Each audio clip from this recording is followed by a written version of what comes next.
on 5/09/2023. I think that's the 9th of May. I could be wrong. I always get my dates confused because I started in Europe and then moved to the US. I always get confused. But this is a call option, $250 strike going out to January 2025. With 1.5 years of runway left, what are some exit strategies to consider? I don't mind risk. So this is a big part of what I've always done. I buy leaps and then sell calls against the leaps. Sometimes I sell puts to buy leaps, and I call it the three-legged stool strategy, which has served me very well. So let's look at where I think you are. I don't know what price you paid, but the price I reckon for your contract was $26 a contract times 100. It's $2,600. It's now 81, so you've done a 3.1x already on your money. So congratulations.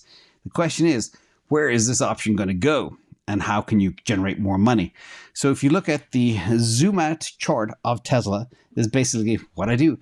Anytime you get a big spike in price, like the blue spikes and the red arrows, that's when you sell a call after a spike. Bang, bang, bang, bang, bang.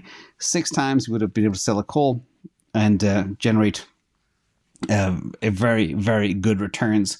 Again, you always sell them out of the money after a spike, and you buy them back or let them expire cheap. Sell them with between 12 weeks or so, sometimes 6 weeks, sometimes 12 weeks, and then just wash, rinse, repeat. That's kind of been my story for a big part of my life.